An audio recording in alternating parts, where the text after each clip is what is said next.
Almost 10 years.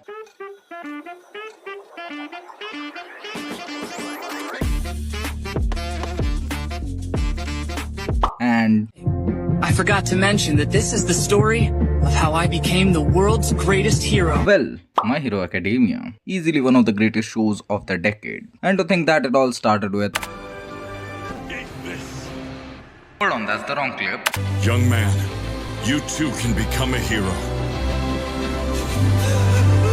And this is where it all started. And almost after a decade, it has come to its conclusion this Saturday. And yes, Studio Bones delivered peak. They dropped movie level animation throughout the arc, making it literally a peak send off for the show. And less episodes let it deliver peak after peak every episode, every week. Almost every episode of the final season was rated above 9 on IMDb, and that screams absolute peak. Studio Bones didn't just deliver a final season, they delivered perfection. And well, MHA being a pretty detailed manga, people were kinda skeptical that would Studio Bones be able to adapt it to its fullest extent. Because let's just say some seasons of MHA did have some loose ends in between, but there is where Bones delivers. Be it Mob Psycho 100's finale or Full Metal Alchemist's finale or MHA's finale. It delivers. Studio Bones does deliver when it comes to ending of shows, and this time as well it did not disappoint, rather it elevated it by a lot. And it is not just that,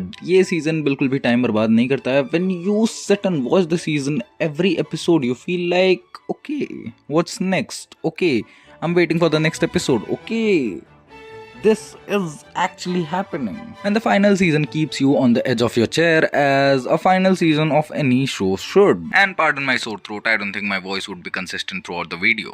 And well, coming back to MHA. And despite keeping you on the edge of your chair for actions, it also is a roller coaster of emotions. And since we are on the page of action, I'd like to mention the very first thing, All Might versus All for One. सबको पता था All Might नहीं जीतने वाला है, but still everyone was rooting for All Might. I'm not talking about the characters from the show, I'm talking about us, the audience. We were rooting for All Might, even though most of us knew that All Might isn't gonna win here. And then comes the obvious, very sad part where All Might lost and All for One was trying to rip him apart. And then rises our glorious king, explosive murder god Dynamite, Bakugo. Everything about the episode I Am the Final Boss screams pure cinema. Bakugo saving All Might and then All Might finally acknowledging Bakugo to his face that Bakugo always wanted and giving him the remaining part of his suit that isn't functional but still giving it to him. That made Bakugo smile was such a heartfelt moment. And right after that, him going after All for One and totally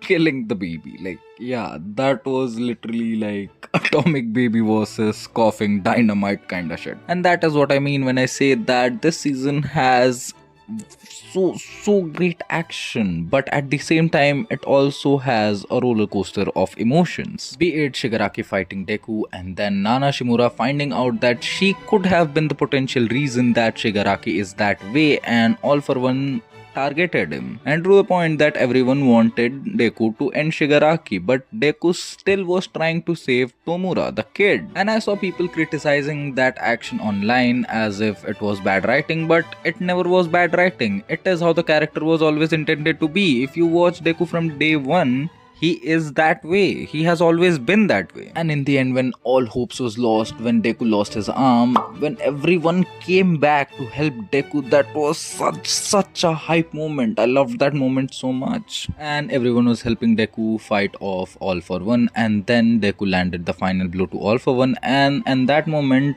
almost everyone was punching All for One, and that sequence where figuratively it was shown different characters punching All for One was great. It was just mesmerizingly great. And Shigaraki still staying the bad guy, he's still claiming to be the villain, is great writing. Him not turning to be the good guy at the end, like, oh, I was traumatized, I have been cheated on, like I was framed for this and I was never the bad guy.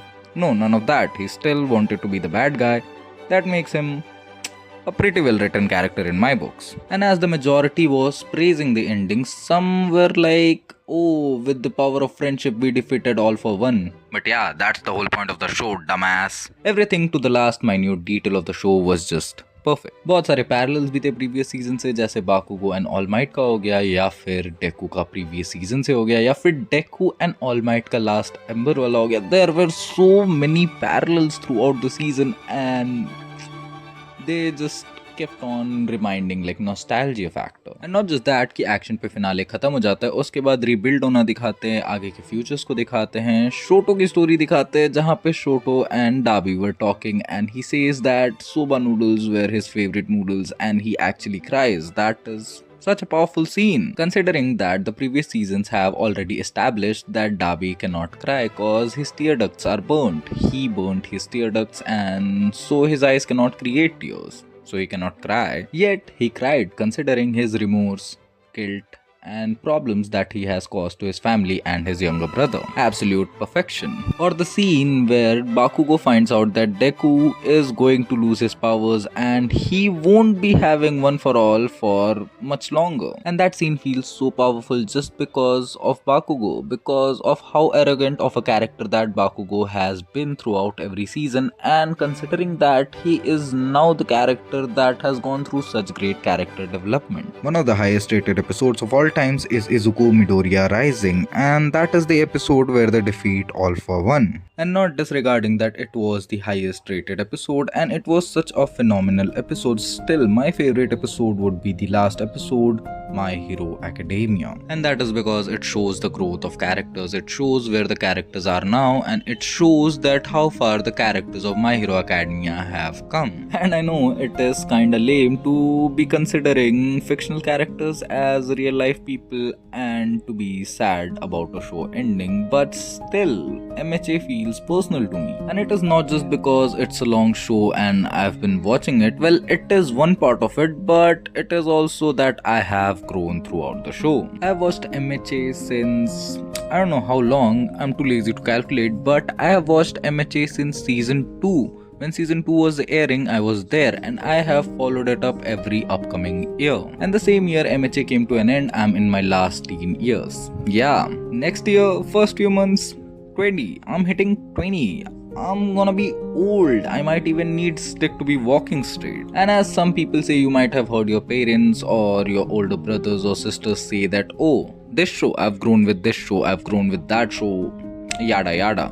MHA is that show for me. I've grown with MHA. And after a while, it is all just gonna be nostalgia. But hey, as all good things must come to an end, MHA also came to its end. It has ended, but it was still one of the finest shows out there. Some of the finest characters like All Might, Deku, Bakugo, Shoto, Ada, and whoever inspires you to be a better person for tomorrow. At least it does to me. And I know it's very sad that it ended, but at least it happened. And hey, it ended on a good note. So yeah, it's good that it ended on a good note and in good conditions. And on the positive side, we still have MHA Vigilantes coming up. So yeah, be happy about that. We still get to see at least something from MHA. And with that, the video ends. If you enjoyed the video, do like it. And if you want to watch more, you can simply just subscribe. And I'll see you maybe in an eternity again. Bye.